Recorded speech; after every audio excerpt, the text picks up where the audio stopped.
अस्सलाम वालेकुम दोस्तों, मैं ਤੁਹਾਡਾ ਭਰਾ ਮੀਆਂ ਮੁਹੰਮਦ ਅਫਜ਼ਲ ਬੱਟੂ ਤੇ ਤੁਸੀਂ ਵੇਖਦੇ ਪਏ ਡਿਜੀਟਲ ਕਿਸਾਨ ਪਾਕਿਸਤਾਨ। ਕਿਸਾਨ ਵੀਰ ਭਰਾਓ, ਬੈਕ ਸਾਈਡ ਤੇ MF 385 ਮੇਡ ਇਨ ਪਾਕਿਸਤਾਨ। ਤੇ ਕਿਸਾਨ ਵੀਰ ਭਰਾਓ, ਪਾਕਿਸਤਾਨ ਦੇ ਵਿੱਚ ਸਭ ਤੋਂ ਜ਼ਿਆਦਾ ਫਰੋਖਤ ਹੋਣ ਵਾਲਾ ਟਰੈਕਟਰ ਤੇ ਮੈਂ ਆਪਣੇ ਵੀਰ ਭਰਾਵਾਂ ਨੂੰ ਦੱਸਦਾ ਚੱਲਾਂ ਵੀ ਇਹ ਟਰੈਕਟਰ ਜਿਹੜਾ ਤਕਰੀਬਨ 10 ਤੋਂ 11 ਘੰਟੇ ਚੱਲਿਆ ਹੈ। ਉਸ ਤੋਂ ਬਾਅਦ ਫੀਲਡ ਦੇ ਵਿੱਚ ਕੰਮ ਕਰਦੇ ਹੋਏ ਜਨਾਬ ਇਹਦੀ ਲੀਕੇਜ ਹੋਈ ਹੈ, ਆਇਲ ਲੀਕ ਹੋਇਆ ਹੈ। ਉਹ ਦੋਨੋਂ ਵਿਖਾਣਾ ਤੇ ਛੋਟੇ ਛੋਟੇ ਜਿਹੜੇ ਮਸਲੇ ਹੈਗੇ ਨੇ ਕੰਪਨੀ ਨੂੰ ਚਾਹੀਦਾ ਹੈ ਵੀ ਇਹਨਾਂ ਨੂੰ ਦਰੁਸਤ ਕਰਕੇ ਭੇਜਿਆ ਕਰਨ ਤਾਂ ਕਿ ਜਿਹੜੇ ਕਿਸਾਨ ਵੀਰ ਭਰਾ ਹੈਗੇ ਨੇ ਉਹ ਪਰੇਸ਼ਾਨ ਨਾ ਹੋਣ। ਤੇ ਆਓ ਮੈਂ ਪਹਿਲੇ ਤੁਹਾਨੂੰ ਵਿਖਾਵਾਂ ਵੀ ਤੂੰ ਆਇਲ ਕਿੱਥੋਂ ਲੀਕ ਹੁੰਦਾ ਪਿਆ ਹੈ, ਲੀਕੇਜ ਹੋਈ ਹੈ ਤੇ ਉਹਦੇ ਬਾਰੇ ਗੱਲ ਕਰਦੇ ਨਾਲ ਜਨਾਬ ਟਰੈਕਟਰ ਦੇ ਮਾਲਕ ਨਾਲ ਗੱਲ ਕਰਨੇ ਹੈ ਤੇ ਕਿਸਾਨ ਭਾਈ ਤੋਂ ਪੁੱਛਣੇ ਹੈ ਵੀ ਜਦੋਂ ਟਰੈਕਟਰ ਦੀ ਲੀਕ ਹੋਈ ਹੈ ਤੇ ਟਰੈਕਟਰ ਨੂੰ ਤੁਸੀਂ ਰੋਕ ਦਿੱਤਾ, ਕੰਮ ਤੁਹਾਡਾ ਜਿਹੜਾ ਨਾ ਰੁਕ ਗਿਆ ਤੇ ਤੁਹਾਨੂੰ ਕਿੰਨਾ ਨੁਕਸਾਨ ਹੋਇਆ ਹੈ ਉਹਦੇ ਬਾਰੇ ਮਾਲੂਮਾਤ ਲੈਣੇ ਹੈ। ਤੇ ਆਓ ਪਹਿਲੇ ਤੁਹਾਨੂੰ ਵਿਖਾਈਏ ਤੇ ਮੀਟਰ ਚੈੱਕ ਕਰਾਓ ਜੀ ਕੈਮਰਾਮੈਨ ਸਾਹਿਬ। 10.9 ਤਕਰੀਬਨ 11 ਘੰਟੇ ਜਿਹੜਾ ਹੈ ਟਰੈਕਟਰ ਚੱਲਿਆ ਹੋਇਆ ਜੀ। ਹਾਲੀ ਤੱਕ ਤਾਂ ਸਮਝ ਲਓ ਵੀ ਟਰੈਕਟਰ ਦੀਆਂ ਮੁਬਾਰਕਬਾਦਾਂ ਜਿਹੜੀਆਂ ਨੇ ਉਹ ਮਾਲਕਾਂ ਨੂੰ ਵਸੂਲ ਹੁੰਦੀਆਂ ਪਈਆਂ ਨੇ। ਉਸ ਦੇ ਨਾਲ ਨਾਲ ਜਿਹੜਾ ਟਰੈਕਟਰ ਹੈ ਇਹਨੇ ਆਪਣਾ ਕੰਮ ਵਿਖਾ ਦਿੱਤਾ ਹੈ। ਤੇ ਚੈੱਕ ਕਰੋ ਜੀ, ਇਹ ਜਿਹੜੀ ਇਹਦੀ ਯੂਨਿਟ ਹੈਗੀ ਹੈ ਸਟੀਅਰਿੰਗ ਪਾਵਰ ਸਟੀਅਰਿੰਗ ਦੀ ਯੂਨਿਟ ਤੇ ਇਹ ਚੈੱਕ ਕਰੋ, ਇਹ ਲੀਕ ਹੋ ਗਈ ਦੋਸਤੋ। ਤੇ ਇਹ ਹੁਣ ਮੈਂ ਚੈੱਕ ਕਰਵਾਵਾਂ, ਇਹ ਵੇਖ ਨਵਾਂ ਟਰੈਕਟਰ ਹੈਗਾ ਹੈ। ਕੋਈ ਖੁਦਾ ਖੌਫੀ ਕੰਪਨੀ ਕਰਨੀ ਚਾਹੀਦੀ ਹੈ ਵੀ ਨਵੇਂ ਟਰੈਕਟਰ ਨੂੰ ਜਿਹੜੀ ਲੀਕੇਜ ਹੈ ਇਹ ਨਹੀਂ ਹੋਣੀ ਚਾਹੀਦੀ। ਤੇ ਦੋਸਤੋ ਮੇਰੇ ਨਾਲ ਟਰੈਕਟਰ ਦੇ ਮਾਲਕ ਮੀਆਂ ਇਜਾਜ਼ ਅਹਿਮਦ ਸਾਹਿਬ ਮੌਜੂਦ ਨੇ ਤੇ ਉਹਨਾਂ ਨਾਲ ਗੱਲ ਕਰਨੇ ਹੈ ਤੇ ਪੂਰੀ ਤਫਸੀਲ ਲੈਣੇ। ਭਾਈ ਜਾਨ ਪਹਿਲੇ ਤਾਂ ਤੁਹਾਨੂੰ ਮੁਬਾਰਕ ਹੋਵੇ ਟਰੈਕਟਰ ਦੀ, ਤੁਸੀਂ ਟਰੈਕਟਰ ਨਵਾਂ ਲਿਆ ਤੇ ਮੁਬਾਰਕ ਦੇ ਨਾਲ ਨਾਲ ਮੈਨੂੰ ਜਿਹੜੀ ਸੂਰਤ ਨਜ਼ਰ ਆਈ ਹੈ ਵੀ ਤੁਹਾਡਾ ਡਰਾਈਵਰ ਜਿਹੜਾ ਕੰਮ ਕਰਦਾ ਪਿਆ ਉਹਨੇ ਟਰੈਕਟਰ ਰੋਕ ਦਿੱਤਾ ਤੇ ਕਿੰਨਾ ਆਪਣਾ ਮਤਲਬ ਵੀ ਨੁਕਸਾਨ ਹੋਇਆ ਜਿਹੜਾ ਆਪਾਂ ਇਸ ਦੀ ਵਜ੍ਹਾ ਤੋਂ ਟਰੈਕਟਰ ਰੁਕ ਗਿਆ, ਕੰਮ ਆਪਣਾ ਵੀ ਰੁਕ ਗਿਆ। ਤੇ ਇਹ ਲੀਕ ਹੋ ਗਈ ਹੈ, ਇਹਦੀ ਯੂਨਿਟ ਹੈ ਮੇਰਾ ਖਿਆਲ ਲੀਕ ਹੈ ਜਾਂ ਕੋਈ ਪੈਪ ਹੈ ਲੀਕ ਹੋ ਗਈ ਤੇ ਇਹਨੇ ਕੰਮ ਕਰਨਾ ਛੱਡ ਦਿੱਤਾ, ਸਟੀਅਰਿੰਗ ਬਾਹਰ ਹੋ ਗਿਆ ਕੰਮ ਵਿੱਚੇ ਰਹਿ ਗਿਆ ਤੇ ਸਾਡੇ ਦਾਈ ਬਰਾਮਣੇ ਵਿੱਚੇ ਪੈ ਉਹ ਵਿੱਚੇ ਪੈ ਨੇ ਤੇ ਤਾਂ ਤੂੰ ਪਛਤਾਉਂਦਾ ਪਿਆ ਲੈ ਤੇ ਹਕੀਕਤ ਵਾਲੀ ਗੱਲ ਹੈ। ਅੱਛਾ ਰੂਸੀ ਚੰਗਾ ਸੀ, ਉਹ ਸਿਰਫ ਰੋਲਾ ਤੇ ਗੱਲ ਦਾ ਵੀ ਚਲਾਵਣ ਸਾਨੂੰ ਔਖਾ ਲੱਗਦਾ, ਇਹ ਸੌਖਾ ਚਲਾਵਣ ਇਹਦਾ ਰੋਲਾ ਹੋਰ ਬਚਦਾ ਉਧਰੋਂ ਲੀਕ ਉਧਰੋਂ ਬੰਦ ਪਹਿਲਾਂ ਪੈਪ ਲੀਕ ਕੀਤਾ ਪਰਲੀ ਸਾਈਡ ਤੇ ਵੀ ਉਹ ਤੁਸੀਂ ਮਤਲਬ ਕਸਿਆ ਖਸਾਇਆ ਮਿਸਤਰੀ ਤੋਂ ਕਸਾਇਆ ਹੈ। ਤੇ ਤੁਸੀਂ ਤਾਂ ਬੜੇ ਖੁਸ਼ ਆ ਨਾ ਵੀ ਮੈਂ 85 ਲੈਂਦਾ ਵੀ ਆ, ਬਲਕਿ ਪਹਿਲੇ ਤੁਹਾਡੇ ਕੋਲ ਰੂਸੀ ਹੈਗਾ ਹਾਲੀ ਵੀ ਤੇ ਦੂਜਾ ਟਰੈਕਟਰ ਆਪਾਂ ਇਹ ਲਿਆ ਤੇ ਮਤਲਬ 34-35 ਲੱਖ ਰੁਪਈਆ ਆਪਾਂ ਭਰ ਦਿੱਤਾ ਹੈ। ਉਹ ਬਾਅਦ 34-35 ਲੱਖ ਬਾਬੇ ਦਾ ਪਿਛਾ ਹੌਲੀ ਹੌਲੀ ਬਾਬਾ ਠੀਕ ਹੋਵੇ ਜੇ ਸਾਰਿਆਂ ਨੇ ਜਿਹੜੇ ਪੁਰਦੇ ਦੇ ਜਿਹੜੇ ਕਸਰੇ ਦੇ ਸਾਹਮਣੇ ਪੈਸੇ ਨੇ ਤੇ ਕੰਪਨੀਆਂ ਨੂੰ ਕੀ ਮਤਲਬ ਵੀ ਉਹਨਾਂ ਨੂੰ ਮਤਲਬ ਕੰਪਨੀਆਂ ਨੂੰ ਕੀ ਸਮਝਾ ਸਕਦੇ ਜਾਂ ਉਹਨਾਂ ਅੱਗੇ ਅਪੀਲ ਕਰੋ ਕਿ ਭਈ ਇਹਨੂੰ ਸੈੱਟ ਕਰਕੇ ਗੱਲਾਂ ਕਰੋ। ਮੇਰੀ ਤਾਂ ਉਹਨਾਂ ਦੇ ਅਪੀਲ ਹੈ ਵੀ ਇਹਨੂੰ ਵਾਹ ਬੁਆ ਕਰੋ, ਸਾਨੂੰ ਕੋਈ ਦਿਹਾੜੀ ਚਲਾ ਤੇ ਮੁੜ ਦਿੱਤਾ ਕਰੋ, ਸਾਨੂੰ ਕੀ ਪਤਾ ਹੈ ਕਿੱਥੋਂ ਲੈ ਕੀ ਕਰਦਾ ਕੀ ਨਹੀਂ ਕਰਦਾ। ਮਤਲਬ ਵੀ ਜਿਹੜੀ ਕੰਪਨੀ ਹੈ ਇਹਨੂੰ ਪਹਿਲੇ ਫੀਲਡ ਵਰਕ ਕੀਤਾ ਕਰੋ ਤੇ ਚਲਾ ਚਲੋ ਤੇ ਬਾਅਦ ਮਤਲਬ ਵੀ ਜ਼ਮੀਂਦਾਰਾਂ ਦੇ ਹਵਾਲੇ ਕਰਨ। ਇਹ ਨਾ ਹੋਵੇ ਮਤਲਬ ਸਾਡੇ ਹਵਾਲੇ ਹੁੰਦਾ ਸਾਡੇ ਮਿਸਾਲ ਦਿਹਾੜੀ ਦਾ ਮਿਸਤਰੀ ਲੱਭਦਾ, ਇੱਕ ਦਿਨ ਮਿਸਤਰੀ ਨਹੀਂ ਲੱਭਦਾ, ਉਸ ਤੋਂ ਬਾਅਦ ਮਤਲਬ ਵੀ ਜਿਹੜੀ ਆਪਣੇ ਨੁਕਸਾਨ ਆਪਾਂ ਕਿੰਨੇ ਕਿੱਲੇ ਰਾਤੀ ਬਰਾਮਣੇ ਸਨ 9 ਕਿੱਲੇ ਮੁੰਜੀ ਜਿਹੜੀ ਹੈ ਉਹ ਸਮਝ ਲਾ ਅੱਜ ਭਰੀ ਜਾਣੀ ਸੀ, ਉਹ ਤੋਂ ਬਾਰਿਸ਼ ਹੋ ਗਈ। ਹੁਣ ਉਹ ਸਾਡੇ ਹੋ ਗਏ ਜੀ ਲੇਟ। ਹੁਣ ਮਿਸਤਰੀ ਸਾਹਿਬ ਨਾਲ ਰਾਬਤਾ ਸਾਡਾ ਹੋਇਆ, ਮਿਸਤਰੀ ਸਾਹਿਬ ਆਉਂਦੇ ਹੈਗੇ ਨੇ ਤੇ ਉਹ ਇਹਨੂੰ ਖੋਲਦੇ ਨੇ ਤੇ ਵਿਖਾਵਾਂਗੇ ਤੁਹਾਨੂੰ ਵੀ ਕਿੱਥੋਂ ਮਸਲਾ ਹੈਗਾ ਤੇ ਇਹਨੂੰ ਜਿਹੜਾ ਠੀਕ ਕਰਵਾਣੇ ਹੈ। ਤੇ ਫਿਰ ਮੇਰੀ ਵੀ ਕੰਪਨੀ ਨੂੰ ਅਪੀਲ ਹੈ ਵੀ ਮਿਹਰਬਾਨੀ ਕਰਕੇ ਫੀਲਡ ਟੈਸਟ ਕਰਕੇ ਭੇਜਿਆ ਕਰਨ, ਜਿਸ ਤਰੀਕੇ ਯੂਰਪ ਦੇ ਖਾਸ ਕਰਕੇ ਇੰਡੀਆ ਵਾਲੇ ਜਿਹੜੇ ਦੋਸਤ ਹੈਗੇ ਨੇ ਉਹਨਾਂ ਦੀ ਜਿਹੜੇ ਕੰਪਨੀਆਂ ਫੈਕਟਰੀਆਂ ਹੈਗੀਆਂ ਨੇ ਟਰੈਕਟਰਾਂ ਵਾਲੇ ਉਹ ਜਨਾਬ ਹਰ ਚੀਜ਼ ਫੀਲਡ ਵਰਕ ਕਰਕੇ ਫਿਰ ਕਿਸਾਨਾਂ ਦੇ ਹਵਾਲੇ ਕਰਦੇ ਨੇ। ਇਹ ਨਹੀਂ ਹੈਗਾ ਵੀ ਇਹਨੇ ਵਾਲਾ ਟਰੈਕਟਰ ਨੂੰ ਜਿਹੜਾ ਤੇ ਚਲੋ ਜੀ ਲੈ ਜਾਓ ਅੱਲਾ ਅੱਲਾ ਤੇ ਖੈਰ ਸੱਲਾ। ਤੇ ਆਓ ਤੁਹਾਨੂੰ ਇੱਕ ਹੋਰ ਚੀਜ਼ ਵਿਖਾ ਲਈਏ। ਪਹਿਲਾਂ ਜਿਹੜੀ ਹੈ ਇਹ ਤਾਂ ਮੀਆਂ ਸਾਹਿਬ ਇੱਥੋਂ ਲੀਕ ਸੀ, ਇਹ ਦਾਗਾ ਵਲਿਆ ਜੀ। ਹੁਣ ਤੁਸੀਂ ਅੰਦਾਜ਼ਾ ਲਾਓ ਵੀ ਨਵਾਂ ਟਰੈਕਟਰ ਹੈਗਾ 10 ਘੰਟੇ ਚ ਇਹ ਦਾਗਾ ਕੱਲ ਵਾਲ ਤੇ ਇਹਨੂੰ ਮਤਲਬ ਐਡਜਸਟ ਕੀਤਾ ਤੇ ਇਹਦੀ ਲੀਕੇਜ ਬੰਦ ਕੀਤੀ ਹੈ। ਤੇ ਹੁਣ ਅਸੀਂ ਜਨਾਬ ਮਿਸਤਰੀ ਸਾਹਿਬ ਦਾ ਇੰਤਜ਼ਾਰ ਕਰਦੇ ਪਏ, ਕਿਉਂ ਮਿਸਤਰੀ ਸਾਹਿਬ ਆਉਂਦੇ ਨੇ ਤੇ ਬਾਕੀ ਜਿਹੜੀ ਹੈ ਇਹਦੇ ਨੁਕਸ ਉਹ ਦੂਰ ਕਰਨਗੇ ਤੇ ਉਹ ਵੀ ਤੁਹਾਨੂੰ ਵਿਖਾਵਾਂਗੇ ਤੇ ਮਿਸਤਰੀ ਸਾਹਿਬ ਦੀ ਵੀ ਜਿਹੜੀ ਰਹਿਨੁਮਾਈ ਲਵਾਂਗੇ ਵੀ ਉਹ ਕੀ ਕਹਿੰਦੇ ਨੇ। ਲੈ ਵੀ ਦੋਸਤੋ ਮਿਸਤਰੀ ਸਾਹਿਬ ਤਸ਼ਰੀਫ ਲੈ ਆਂਦਾ ਹੈ ਤੇ जी मिस्त्री साहब अस्सलाम वालेकुम, की हाल चाल है? ते माशाल्लाह टूल शूल लग्या हुआ है ਗੱਡੀ ਦੇ ਇਹਦੇ ਵਿੱਚ ਸਮਾਨ ਸਮੂਨ ਹੈ ਹਾਂਜੀ ਤੇ ਭਰਾਵਾ ਨਵਾਂ 385 ਮੀਆਂ ਸਾਹਿਬ ਦਾ ਟਰੈਕਟਰ ਤੇ 10 ਘੰਟੇ ਸਾਰਾ ਚੱਲਿਆ ਹੋਇਆ ਹੈ 24 ਮਾਡਲ ਹੈ ਤੇ ਇਹ ਜਨਾਬ ਚੰਨ ਚੜਿਆ ਪਿਆ ਉਹ ਵੇਖੋ ਨਾ ਇਹਦਾ ਰਿੰਗ ਲੀਕ ਹੋ ਗਿਆ ਰਿੰਗ ਲੀਕ ਹੋ ਗਿਆ ਜੀ ਰਿੰਗ ਲੀਕ ਹੋ ਤੇ ਇਹ ਮੈਨੂੰ ਦੱਸੋ ਵੀ ਇਹ ਨਵੇਂ ਟਰੈਕਟਰ ਜਿਹੜੇ ਨੇ ਇਹ ਕੰਪਨੀ ਜਿਹੜੀ ਹੈ ਇਹ ਕਿਉਂ ਇਹਨਾਂ ਕੋ ਫਾਲਟ ਹੋਣਾ ਛੱਡਿਆ ਹੈ ਸਾਡੇ ਵਾਸਤੇ ਛੱਡਿਆ ਜ਼ਮੀਂਦਾਰਾਂ ਵਾਸਤੇ ਵੀ ਨੁਕਸਾਨ ਆਦਾ ਕਰਨ ਇਹ ਕੰਪਨੀ ਦੀ ਵੱਡੀ ਅੰਗੈਲੀ ਹੈਗੀ ਹੈ ਨਾ ਮਿਸਾਲ ਦੇ ਤੌਰ ਤੇ ਰਾਹ 'ਤੇ ਜਾਂਦਾ ਪਿਆ ਹੈ, ਤੇਲ ਐਲ ਲੀਕ ਹੋ ਗਿਆ ਰਾਹ ਦੇ ਖੜਾ ਰਹਿਣਾ ਰਾਜ ਖੜਾ ਮਤਲਬ ਸਟੀਅਰਿੰਗ ਤੋਂ ਵਿਹਲਾ ਹੋ ਜਾਣਾ ਕਿਸੇ ਡਾਕਟਰ ਵੀ ਛੱਡ ਸਕਦਾ ਹੈ ਇਹ ਫਰਕ ਹੋ ਗਿਆ ਜੇ ਅਗਰ ਤੇਲ ਘੱਟ ਕੰਮ ਗਿਆ ਛੱਡ ਗਿਆ ਨਾ ਛੱਡ ਗਿਆ ਜੇ ਤੇਲ ਘਟ ਗਿਆ ਇਹ ਗੁੱਤੀ ਮਾਰ ਕੇ ਐਕਸੀਡੈਂਟ ਦਾ ਖਤਰਾ ਹੈ ਐਕਸੀਡੈਂਟ ਦਾ ਖਤਰਾ ਹੈ ਕਿਉਂਕਿ ਮਤਲਬ ਨਿਊਟਰਲ ਹੋ ਜਾਂਦਾ ਹੈ ਨਿਕਲੋ ਸਟੀਅਰਿੰਗ ਤੋਂ ਵਿਹਲਾ ਅਗਰ ਦੂਸਰਾ ਹੁੰਦਾ ਜਿਹੜਾ ਸਾਦਾ ਕਿਸੇ ਜ਼ਮਾਨੇ ਹੁੰਦੇ ਸਨ ਉਹ ਸਟੀਅਰਿੰਗ ਫਿਰ ਧੱਕੇ ਧੁੱਕੇ ਨਾਲ ਵੀ ਕੰਮ ਦੇ ਸਕਦਾ ਹੈ ਤੇ ਠੀਕ ਹੋ ਗਿਆ ਜੀ ਇਹਨੂੰ ਫਿਰ ਤੁਸੀਂ ਖੋਲੋਗੇ ਜੀ ਜੀ ਇਨਸ਼ਾਅੱਲਾ ਖੋਲਾਂਗੇ ਸੈੱਟ ਕਰਾਂਗੇ ਠੀਕ ਹੋ ਗਿਆ ਜੀ ਜੀ ਅਹਿਮਦ ਭਾਈ ਖੋਲਣਾ ਸ਼ੁਰੂ ਕਰ ਦਿੱਤਾ ਹੈ ਜੀ ਸਰ ਇਹ ਤੁਹਾਨੂੰ ਤੁਹਾਡਾ ਮਤਲਬ ਤੁਸੀਂ ਇਹ ਪੈਪ ਹੈ ਜਾਂ ਯੂਨਿਟ ਪੂਰੀ ਲੀਕ ਹੈ ਇਹ ਐਲਬੋ ਹੈ ਜੀ ਐਲਬੋ ਐਲਬੋ ਲੀਕ ਹੈ ਐਲਬੋ ਦਾ ਰਿੰਗ ਲੀਕ ਹੈ ਐਲਬੋ ਦਾ ਰਿੰਗ ਲੀਕ ਹੈ ਜੀ ਜੀ ਤੇ ਦੋਸਤੋ ਇਹ ਜਨਾਬ ਐਲਬੋ ਹੈ ਹਾਂਜੀ ਐਲਬੋ ਹੀ ਹੈ ਨਾ ਟੀਮ ਤੇ ਇਹ ਉੱਪਰ ਰਿੰਗ ਹੈ ਅਗਰ ਦੋਸਤਾਂ ਨੂੰ ਨਜ਼ਰ ਆਉਂਦਾ ਪਿਓਗੇ ਤੇ ਇਹ ਮਾਮੂਲੀ ਜਿਹਾ ਰਿੰਗ ਜਿਹੜਾ ਹੈ ਇਹਨੇ ਖਜਲ ਖਵਾਰੀ ਕੀਤੀ ਹੈ ਅਗਰ ਕੰਪਨੀ ਜਿਹੜੀ ਹੈ ਇਹ ਚੱਜ ਦਾ ਰਿੰਗ ਪਾਉਂਦੀ ਤੇ ਪੂਰੇ ਸਮਝ ਲਓ ਮੇਰੇ ਖਿਆਲ 24 ਘੰਟੇ ਹੋ ਗਏ ਟਰੈਕਟਰ ਰੁਕੇ ਨੂੰ ਤੇ ਮੌਸਮ ਉੱਤੋਂ ਵੇਖੋ ਵੀ ਬਾਰਿਸ਼ ਹੈ ਤੇ ਮੁਹੰਮਦ ਬਾਈ ਤਸ਼ਰੀਫ ਜਾਂਦਾ ਬਾਰਿਸ਼ ਦੇ ਵਿੱਚ ਹੀ ਤੇ ਹੁਣ ਜਨਾਬ ਉਹ ਰਿੰਗ ਪਾ ਕੇ ਦੇਵੇਗਾ ਤੇ ਇਸ ਦੇ ਨਾਲ ਇੱਕ ਮੈਂ ਹੋਰ ਮਸਲਾ ਦੱਸਦਾ ਚੱਲਾਂ ਇੱਕ ਤਾਂ ਇਹਦਾ ਜਿਹੜਾ ਹਾਈਡ੍ਰੋਲਿਕ ਹੁੰਦਾ ਖਾਸ ਕਰਕੇ ਹੱਲ ਬਾਈ ਹੈ ਨਾ ਉਹ ਟੁੱਬੀਆਂ ਮਾਰਦਾ ਹੈਗਾ ਤੇ ਉਹਦੀ ਵੀ ਆ ਕੇ ਐਡਜਸਟਮੈਂਟ ਮੁਹੰਮਦ ਬਾਈ ਕਰਦੇ ਨੇ ਤੇ ਨਾਲ ਹੀ ਅੱਧੀ ਟੈਂਕੀ ਜਿਹੜੀ ਹੈ ਡੀਜ਼ਲ ਦੀ ਉਹ ਖੜੀ ਹੋਵੇ ਤੇ ਟਰੈਕਟਰ 에ਅਰ ਲਾਕ ਹੋ ਜਾਂਦਾ ਹੈ ਤੇ ਮੁਹੰਮਦ ਬਾਈ ਇਹ ਦੱਸੋ ਵੀ ਜਿਹੜਾ 에ਅਰ ਲਾਕ ਇਹ ਕਿਉਂ ਹੁੰਦਾ ਹੈ ਤੇ ਨਾਲ ਇਹ ਦੂਸਰਾ ਐਡਜਸਟਮੈਂਟ ਕਰਨੀ ਕਿਉਂ ਜ਼ਰੂਰੀ ਹੈ ਤੇ ਕੰਪਨੀ ਇਹ ਕਿਉਂ ਨਹੀਂ ਕਰਕੇ ਦਿੰਦੀ ਹਾਈਡ੍ਰੋਲਿਕ ਦੀ ਐਡਜਸਟ ਕਰੇਗੀ ਨਾ ਇਹ ਕੰਪਨੀ ਆਦੇ ਹਿਸਾਬ ਨਾਲ ਕਰਕੇ ਦਿੰਦੀ ਜਿਹੜੇ ਆਪਣੇ ਇੱਥੇ ਚੱਲਦੇ ਨਾ ਉੱਥੇ ਐਡਜਸਟ ਕੰਮ ਨਹੀਂ ਦਿੰਦੀ ਸਾਨੂੰ ਐਡਜਸਟ ਕਰਨੀ ਪੈਂਦੀ ਹੈ ਬਾਅਦ ਤਾਂ ਇੰਜ ਹੁੰਦਾ ਕਿ ਟਰੈਕਟਰ ਆਉਂਦੇ ਨੇ ਓਵਰਲੋਡ ਹੋ ਜਾਂਦੇ ਮਾਲਕ ਨਹੀਂ ਪਤਾ ਲੱਗਦਾ ਉਹ ਵੀ ਐਡਜਸਟ ਕਰਨੀ ਪੈਂਦੀ ਬਾਅਦ ਐਸੇ ਆਉਂਦੇ ਨੇ ਬਾਹਰ ਲੀਵਰ ਪੂਰਾ ਕੰਮ ਨਹੀਂ ਕਰਦਾ ਉਹ ਫਿਰ ਸਾਨੂੰ ਐਡਜਸਟ ਪੂਰੀ ਕਰਕੇ ਦੇਣੀ ਪੈਂਦੀ ਹੈ ਜਿੱਥੇ ਟਿਲਰ ਦਾ ਦਬਾਅ ਹੋਏਗਾ ਨਾ ਉੱਥੇ ਦਬਾਅ ਦੇਣਾ ਪੈਂਦਾ ਤੇ ਬਕਾਇਰ 에ਅਰ ਲਾਕਿੰਗ ਵਾਲਾ ਮਸਲਾ ਹੈ ਇਹਦੇ ਵਿੱਚ ਗੰਦ ਆ ਜਾਂਦਾ ਰਬੜ ਵਿੱਚ ਆ ਜਾਂਦੀ ਗੰਦ ਜ਼ਿਆਦਾਤਰ ਤਾਂ ਆਉਂਦਾ ਹੈ ਕਿ ਪੈਟਰੋਲ ਪੰਪ ਹੈਗੇ ਨਾ ਜਦੋਂ ਉਹਨਾਂ ਦੇ ਟੈਂਕੀਆਂ ਦੇ ਆਖਰੀ ਸਟੇਜ ਤੇ ਰਹਿ ਜਾਂਦਾ ਨਾ ਉਹਦੇ ਗੰਦ ਆ ਜਾਂਦਾ ਜਦੋਂ ਉਹਦੇ ਗੰਦ ਆਉਣ ਨਾਲ ਮਾਲਕ ਤਾਂ ਆਪਣੇ ਸਾਫੇ ਨਾਲ ਪਾਉਣ ਨੂੰ ਤਿਆਰ ਹੋ ਜਾਂਦਾ ਸਾਫ ਨਾਲ ਪੁਣ ਕੇ ਪਾਉਂਦਾ ਲੇਕਿਨ ਗੰਦ ਬਰੀਕ ਹੈ ਨਾ ਉਹ ਵਿੱਚ ਫਿਰ ਵੀ ਚਲਾ ਜਾਂਦਾ ਜਿਹੜਾ ਗੰਦ ਹੈ ਨਾ ਉਹ ਫਿਰ ਸਾਨੂੰ ਵਿੱਚ ਮਜਬੂਰੀ ਤਹਿ ਤੇ ਫਿਲਟਰ ਲਾਉਣਾ ਪੈਂਦਾ ਤੇ ਕੰਪਨੀ ਜਿਹੜੀ ਹੈ ਇਹ ਕੰਪਨੀ ਨੇ ਲਗਾ ਕੇ ਦਿੰਦੀ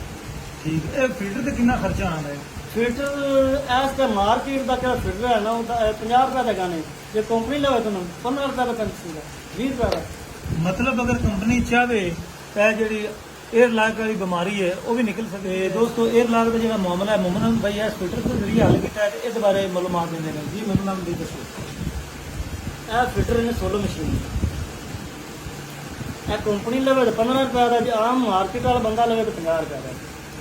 ਇਹ ਲਓ ਜ਼ਬਰਦਸਤ ਹੈ ਇਹਨਾਂ 에ਅਰ ਲਾਕ ਨਹੀਂ ਹੋ ਜਾਏਗਾ ਕੁਛ 6 ਮਹੀਨਾ ਬਾਅਦ ਸਾਲ ਬਾਅਦ ਇਹਨੂੰ ਤੁਸੀਂ ਸਫਾਈ ਕਰਾਓ ਸਫਾਈ ਕਰਾ ਕੇ ਦੁਬਾਰਾ ਐਡਜਸਟ ਕਰਵਾ ਦਿਓ ਮਤਲਬ ਇਹ ਢੱਕਣ ਜਿਹੜਾ ਦੋਸਤੋ ਨਜ਼ਰ ਆਉਂਦਾ ਇਹ ਢੱਕਣ ਖੁੱਲ ਜਾਂਦਾ ਹੈ ਤੇ ਇਹਨੂੰ ਤੁਸੀਂ ਬੁਰਸ਼ ਜਿਹੜਾ ਆਪਾਂ ਦੰਦਾਂ ਨੂੰ ਲਾਣੇ ਉਹਦੇ ਨਾਲ ਤੁਸੀਂ ਸਾਫ਼ ਕਰ ਸਕਦੇ ਹੋ ਢੱਕਣ ਦੁਬਾਰਾ ਲਾ ਸਕਦੇ ਹੋ ਤੇ ਇਹ ਬਹੁਤ ਹੀ ਕਮਾਲ ਦਾ ਮਾਮਲਾ ਹੈ ਤੇ ਮਿਸਤਰੀ ਸਾਹਿਬ ਦਾ ਜੁਗਾੜ ਹੈ ਬਹੁਤ ਹੀ ਵਧੀਆ ਹਵੇਲੀ ਇਲਾਕਾ ਸ਼ਹਿਰ ਦਾ ਤੇ ਇਹ ਜਿਹੜਾ ਕੰਪਨੀ ਹੈ ਇਹ ਮਿਹਰਬਾਨੀ ਕਰੇ ਇਹ ਰਿੰਗ ਅੱਛਾ ਦੇਵੇ ਇਹ ਫਿਲਟਰ ਵੀ ਲਵਾਵੇ ਤੇ ਇਹ ਜਿਹੜੀ ਇਹਦੀ ਐਡਜਸਟਮੈਂਟ ਹੈ ਉਹ ਵੀ ਕਰੇ ਤੇ ਕੋਸ਼ਿਸ਼ ਕਰੇ ਕੰਪਨੀ ਇਹਨੂੰ ਫੀਲਡ ਵਰਕ ਜਿਹੜਾ ਹੈ ਨਾ ਬਾਹਰ ਫੀਲਡ ਵਿੱਚ ਚਲਾ ਕੇ ਟੈਸਟ ਕਰਕੇ ਟਰੈਕਟਰ ਸਾਡੇ ਹਵਾਲੇ ਕਰੇ ਜ਼ਿਮੀਂਦਾਰਾਂ ਦੇ ਬਸ ਇੱਕ ਵਾਰੀ ਉਹ ਰੂਲੇ ਤੇ ਜ਼ਰੂਰ ਚਲਾਉਂਦੇ ਨੇ ਜਿਹਦੇ ਵਿੱਚ ਉਹਦੀ ਗੀਅਰ ਦੀ ਟੈਸਟਿੰਗ ਕਰਦੇ ਨੇ ਕਦੇ ਸੱਜੇ ਪਈਏ ਜਿਹੜੇ ਨੇ ਖੱਬੇ ਪਈਏ ਉਹ ਘੁਮਾਈ ਰੱਖਦੇ ਨੇ ਤਾਂ ਮਾਲੂਮ ਹੁੰਦਾ ਜਿਹਨਾਂ ਕਦੇ ਇਧਰਲੀ ਬ੍ਰੇਕ ਲਾ ਲਈ ਕਦੇ ਇਧਰਲੀ ਲਾ ਲਈ ਬਸ ਉਹ ਹੀ ਸਾਨੂੰ ਵਿਖਾ ਕੇ ਖੁਸ਼ ਕਰਦੇ ਨੇ ਲੇਕਿਨ ਜਿਹੜਾ ਫੀਲਡ ਵਰਕ ਹੈ ਉਹ ਕੰਪਨੀਆਂ ਨੂੰ ਕਰਨਾ ਚਾਹੀਦਾ ਹੈ ਬਿਲਕੁਲ ਕਰਨਾ ਚਾਹੀਦਾ ਦੋਸਤੋ ਇਹ ਰਿੰਗ ਜਿਹੜਾ ਹੈ ਇਹ ਚੇਂਜ ਕਰੂੰ ਹੈ ਤੇ ਨਾਲ ਹੀ ਧਾਗੇ ਦੀ ਫਰਮਾਇਸ਼ ਵੀ ਕਰ ਦਿੱਤੀ ਹੈ ਵੀ ਅਗਰ ਰਿੰਗ ਨਵਾਂ ਜਿਹੜੇ ਪਾਉਂਦੇ ਉਹਦੇ ਜੀ ਪ੍ਰੋਬਲਮ ਆਵੇ ਤੇ ਇਹ ਧਾਗਾ ਕਵਰ ਕਰੇ ਇਹ ਫਾਸਟੀ ਲਗਾਉਣਾ ਪੈਂਦਾ ਜਿਵੇਂ ਵਜ੍ਹਾ ਨੇ ਇਹ ਰਿੰਗ ਇਹ ਲਾਓ ਇਹ ਕਟੀਮਨ ਦੀ ਵਜ੍ਹਾ ਨਾਲ ਇਹ ਜਿਹੜੀ ਵਾਸ਼ਲ ਹੈ ਨਾ, ਇਹ ਵਾਸ਼ਲ ਇਹ ਹੈ ਦਿੱਲੀ ਵਿੱਚ। ਅੱਛਾ ਇਹ ਵਾਸ਼ਲ ਹੈ ਦਿੱਲੀ ਵਿੱਚ ਹੈ, ਇਹਦੇ ਪੈਨ ਪਲੇ ਹੈਗੀ। ਇਹ ਵਾਸ਼ਲ ਹੋਵੇ ਨਾ ਪੂਰੀ ਜਦੋਂ ਇਹਨੇ ਕਸੀਨਾ ਇਹਨਾਂ ਨੇ ਚੈੱਕ ਨਟ ਕਰਨਾ ਹੈ, ਇਹ ਰਿੰਗ ਕਟੀਵੇ ਨਾ ਧਾਗਾ ਇਹਦੇ ਥੱਲੇ ਮੋੜ ਦੇ ਵਿੱਚ ਲਪੇਵਾਂਗੇ ਤਾਂ ਕਿ ਇਹ ਕਵਰ ਕਰੇ ਰਿੰਗ ਕਟੀਵੇ ਨਾ। ਹੁਣ ਇਹ ਅਗਰ ਕੈਮਰਾ ਦਿਖਾ ਸਕਦਾ, ਇਹ ਕੱਟਿਆ ਹੋਇਆ ਹੁਣ ਪਤਾ ਨਹੀਂ ਹੁਣ ਕਟੀ ਜਾਏਗਾ ਪਹਿਲੇ, ਬਲਕਿ ਪਹਿਲੇ ਦੀ ਮੈਨੂੰ ਇਹ ਵੇਖੋ ਵਿੱਚ ਆਇਆ, ਇਹ ਕੱਟਿਆ ਹੋਇਆ। ਇਹ ਵਿੱਚ ਆਇਆ ਫਲਾਈ। ਅੱਛਾ ਕਰੋ ਇਹਦੇ ਵੇਖੋ ਇਹ ਸਾਰਾ ਰਿੰਗ ਹੀ ਬਣਿਆ। ਆ ਰਿੰਗ ਦੀ ਜਿਲਦ ਆ ਵੇਖ ਲੈ ਬਿਲਕੁਲ। ਲਓ ਜੀ ਮੁਹੰਮਦ ਅਹਿਮਦ ਭਾਈ ਜਿਹੜੀ ਪਲੇ ਹੈ ਨਾ ਵਾਸ਼ ਇਹ ਖਤਮ ਕਰਨੀ। ਇਹ ਖਤਮ ਕਰਦੇ ਪਏ ਨੇ। ਫਿਰ ਜਿਹੜਾ ਰਿੰਗ ਹੈ ਉਹ ਕਟੀਣਾ ਨਹੀਂ ਹੈਗਾ ਤੇ ਮਿੰਟ ਲੱਗੇਗਾ ਇੱਕ ਤੇ ਇਨਸ਼ਾਅੱਲਾ ਤਾਲਾ ਵਧੀਆ ਹੋ ਗਿਆ ਕੰਮ। ਨਹੀਂ ਬਾਬਾ ਪੂਰਾ ਸੁਰ ਬਣਾ। ਚਲੋ ਜੀ ਆ ਰਿੰਗ ਜਿਹੜਾ ਹੈ ਇਹ ਲੱਗਾ, ਹਾਲਾਂਕਿ ਇਸ ਰਿੰਗ ਨਾਲ ਉਹ ਮੈਨੂੰ ਮੋਟਾ ਨਜ਼ਰ ਆਉਂਦਾ ਵੀ ਤੇ ਚੰਗਾ ਨਜ਼ਰ ਆਉਂਦਾ ਵੀ ਹੈ। ਲਓ ਜੀ ਉਮੀਦ ਹੈ ਇਨਸ਼ਾਅੱਲਾ ਤਾਲਾ ਇਹਦੀ ਇਹ ਲੀਕ ਨਹੀਂ ਹੋਈ ਇਨਸ਼ਾਅੱਲਾ।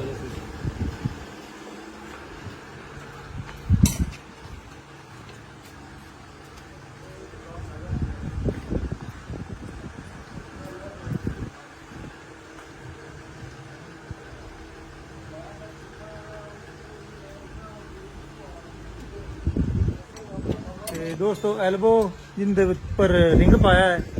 ਉਹ ਕੱਸ ਲਈ ਹੈ, ਤੇ ਹੁਣ ਜਿਹੜਾ ਹੈ ਨਾ ਪੈਪ ਹੈ ਉਹਦੀ ਫਿਟਿੰਗ ਕਰਦਾ ਪਿਆ ਹੈ। ਤੇ ਇਨਸ਼ਾਅੱਲਾ ਤਾਲਾ ਜਲਦੀ ਸਲੋ ਮਾਰਨੇ ਆ ਤੇ ਲੀਕੇਜ ਜਿਹੜੀ ਹੈ ਨਾ ਫੁੱਲ ਜ਼ੀਰੋ ਕਰਨੇ ਆ। ਦੋਸਤੋ ਲੀਕ ਬੰਦ ਹੋ ਗਈ ਹੈ ਅਹਿਮਦ ਭਾਈ, ਉਮੀਦ ਹੈ ਵੀ ਹੁਣ ਨਹੀਂ ਹੋਵੇਗੀ ਇਨਸ਼ਾਅੱਲਾ ਨਹੀਂ ਹੋਗੀ। ਸਲੋ ਮਾਰ ਕੇ ਚੈੱਕ ਕਰੋ ਕੰਮ।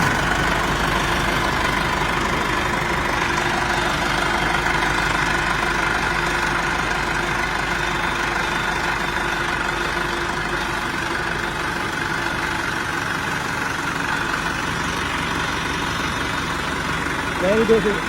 ਅਹਿਮਦ ਭਾਈ ਤਸੱਲੀ ਕਰਦੇ ਪਏ ਨੇ ਤੇ ਕਿਸੇ ਜਗ੍ਹਾ ਤੇ ਕੋਈ ਲੀਕੇਜ ਨਹੀਂ ਹੈਗੀ ਤੇ ਉਸ ਤੋਂ ਹੋ ਗਿਆ ਜੀ ਮਾਸ਼ਾਅੱਲਾ।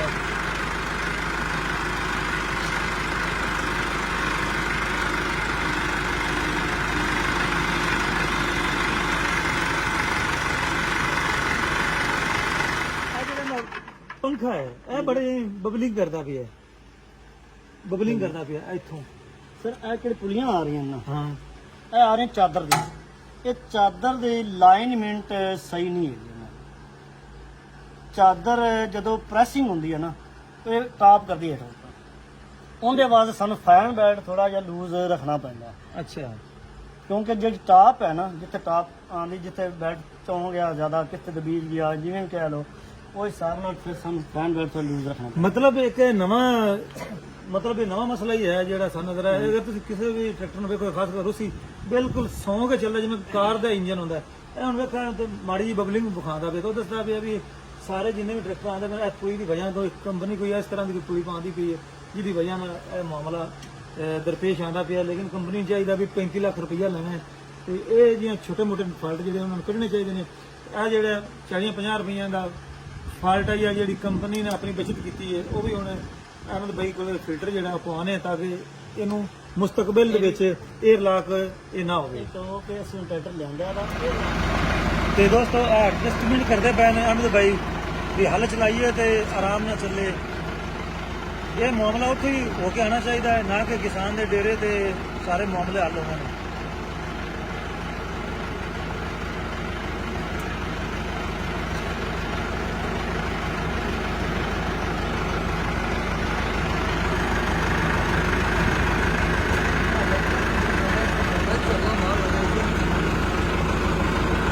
बुरक नहीं नहीं लिया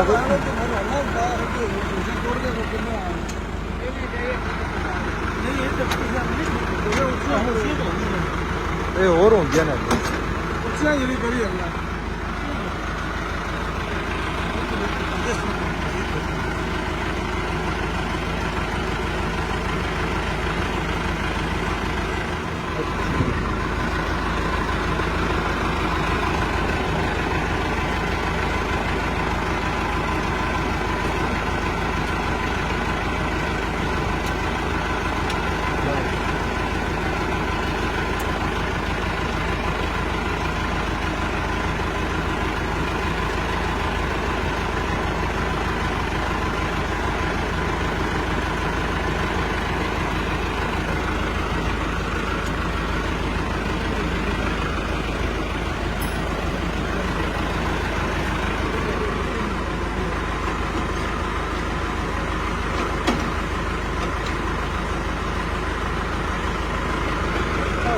ਕੋਈ ਟਾਇਰ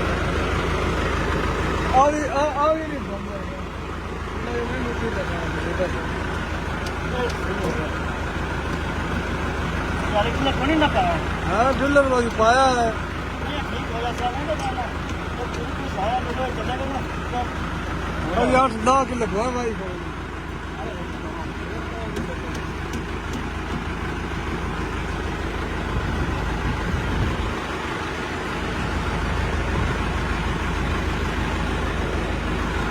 ਆ ਵੀ ਉਹ ਟਾਇਰ ਕਰਾ ਲਈ ਉਹ ਵੀ ਨਿਕਲ ਜਾਂਦੀ ਹੈ ਹਾਂ ਇਹਨੂੰ ਵੀ ਟਾਇਰ ਕਰਾ ਲਿਆ ਆਪਣੀ ਵੀ ਨਿਕਲ ਗਈ ਹੈ ਹਾਂਜੀ टायर ਚੈੱਕ ਕਰੋ ਸਾਡੇ ਤੇ ਨਿਕਲ ਹੀ ਜਾਂਦੇ ਹਾਂ ਇਹ ਠੀਕ ਉਹ ਬੱਚਤ ਹੋ ਗਈ ਹੈ ਨਹੀਂ ਤੇ ਬਸ ਟਾਇਰ ਜਾਵਾਂ ਨਾ ਇਹਨੇ ਨਾ ਯਾਰ ਆਪਾਂ ਨੇ ਕਦੀ ਲੋ ਪਾਣਾ ਤਾਂ ਸਰਾਸ ਨਾ ਉੱਥੇ ਜਾਂ ਸੈਂਟਰ ਦੇ ਨਿਸ਼ਾਨ ਤੋਂ ਦੇ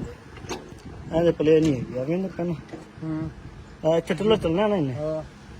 ਇਹਦੇ ਵਿੱਚ ਆ ਥੋੜੀ ਪਲੇ ਹੈ ਉਹ ਇਹਨੇ ਕਟਾਈ ਨਹੀਂ ਪੂਰੀ ਕਰਨੀ ਇਹ ਇਹਦੇ ਜੇ ਕਿ ਸੰਗਲੀ ਪਾਉਣੀ ਪਈ ਉਹਦੇ ਜੇ ਅਗਲੇ ਪਾਸੇ ਕਿਉਂਕਿ ਆਹ ਚੂੜੀ ਛਿੱਕੀ ਜਾਂਦੀ ਫੁੱਲ ਖੜਾ ਇਹਨਾਂ ਬੈਲਟ ਖਰਾਬ ਤੇ ਡਿੱਗਿਆ ਨਾ ਤਾਂ ਕਰਾਇਆ ਯਾਰ ਇਹ ਅਗਰ ਚੂੜੀ ਇੱਥੇ ਆ ਜਾਵੇ ਕੀ ਹੈ ਹਾਂ ਮੋੜ ਤਾਂ ਸਹੀ ਹੈ ਤੋ ਤਾਂ ਰੂਸੀ ਨੂੰ ਲੱਗੇ ਨਾ ਇਹਨਾਂ ਦੇ ਇੱਕ ਉਹਦੇ ਤੇ ਕਹਦੇ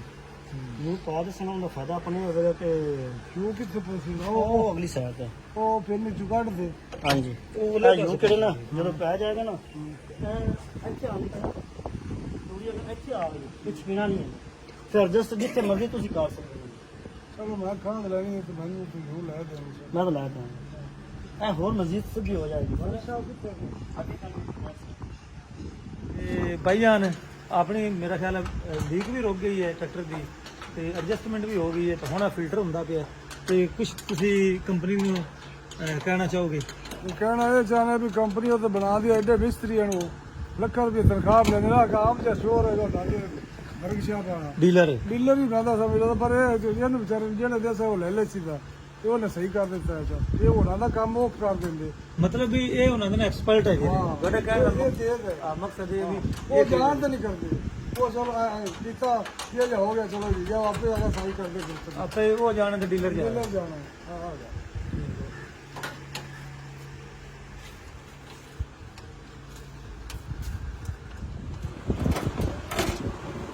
ਬਸ ਚੱਲ ਹਾਂ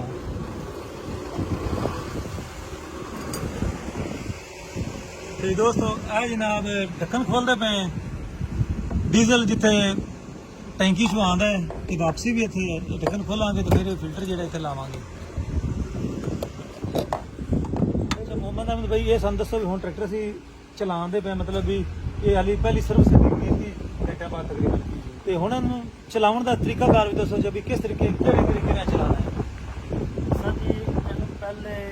ਪਹਿਲੇ ਗੇਅਰ ਚਲਾਓ ਦੂਸਰੇ ਗੇਅਰ ਚਲਾਓ ਤੀਸਰੇ ਗੇਅਰ ਹਰ ਗੇਅਰ ਚਲਾਉਣਾ ਹੈ ਮਤਲਬ ਲੋਅ ਚ ਪਹਿਲੇ ਚਲਾਈਏ ਪਹਿਲੇ ਚਲਾਣਾ ਹੈ ਫਿਰ ਦੂਜੇ ਚਲਾਣਾ ਹੈ ਫਿਰ ਤੀਜੇ ਚਲਾਣਾ ਹੈ ਦੂਜੇ ਤੇ ਤੀਜੇ ਚੌਥੇ ਲੋਅ ਵਿੱਚ ਚਲਾਣਾ ਹੈ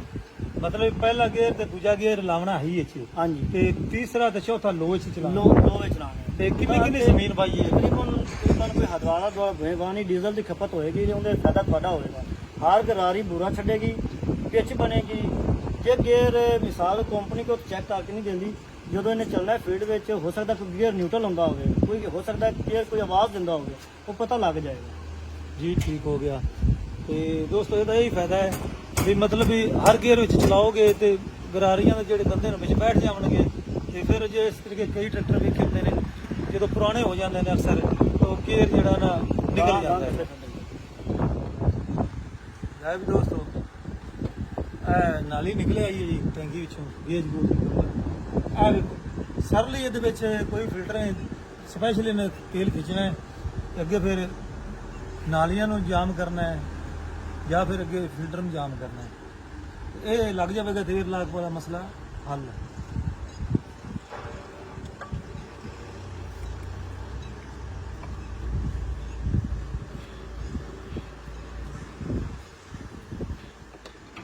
ਦੋਸਤੋ ਫਿਲਟਰ ਲੱਗ ਗਿਆ ਜੀ ਇਹ ਹੁਣ ਦੁਬਾਰਾ ਫਿਟਿੰਗ ਹੁੰਦੀ ਪਈ ਹੈ ਜਿਵੇਂ 20 ਮਿੰਟ ਲੱਗੇ ਨੇ ਤੇ ਕੰਪਨੀ ਤੇ ਲੱਗਣੇ 5 ਮਿੰਟ ਹੈ ਲੇਕਿਨ ਕੰਪਨੀ ਜਿਹੜੀ ਹੈ ਉਹਨਾਂ ਇਹ ਲਾਪਰਵਾਹੀ ਕਰਦੇ ਹਨ ਤੇ ਲਾਪਰਵਾਹੀ ਨਾਲ ਕਿਸਾਨਾਂ ਦਾ ਹੀ ਨੁਕਸਾਨ ਹੁੰਦਾ ਹੈ।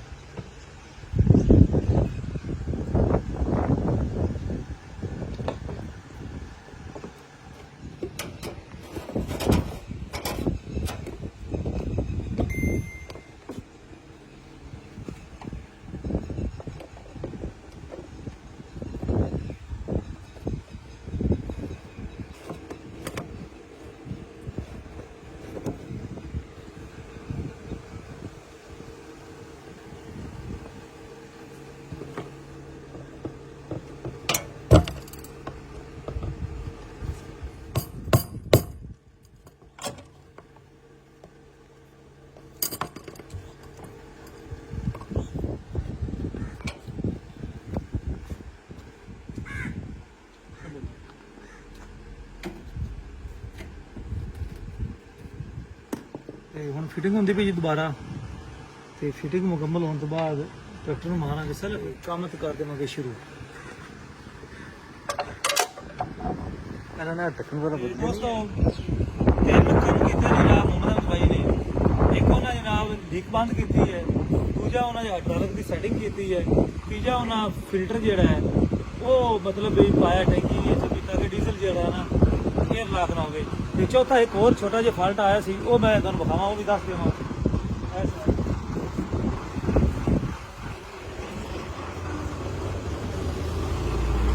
ਇਹ ਜਿਹੜਾ ਹੈਗਾ ਪੈਪ ਇਹ ਢਿੱਲਾ ਹੈਗਾ ਸੀ, ਇਹਨੂੰ ਦੁਬਾਰਾ ਕੱਸਿਆ ਤਸਲੀਆਂ ਵੀ ਇਹ ਢਿੱਲਾ ਨਾ ਹੋਵੇ, ਕਿਉਂਕਿ ਢਿੱਲਾ ਰਹੇਗਾ ਤਾਂ ਮਿੱਟੀ ਖਿੱਚ ਸਕਦਾ ਹੈ। ਤੇ ਮੁਹੰਮਦ ਅਹਿਮਦ ਭਾਈ ਸ਼ੁਕਰੀਆ ਤੁਹਾਡਾ, ਤੇ ਸਾਡੇ ਵੇਖਣ ਵਾਲਾ ਵੀ ਦੋਸਤਾਂ ਦਾ, ਤੇ ਜਿਨ੍ਹਾਂ ਦੋਸਤਾਂ ਨੇ ਨਵੇਂ ਟਰੈਕਟਰ ਲੈਣੇ ਨੇ ਲਾਜ਼ਮੀ ਜਨਾਬ ਇਸ ਤਰ੍ਹਾਂ ਦੇ 3-4 ਚੀਜ਼ਾਂ ਨੂੰ ਮੱਦੇਨਜ਼ਰ ਰੱਖਿਆ ਤੇ ਲਾਜ਼ਮੀ ਕਰਵਾਓ, ਤਾਂ ਕਿ ਟਰੈਕਟਰ ਤੁਹਾਡਾ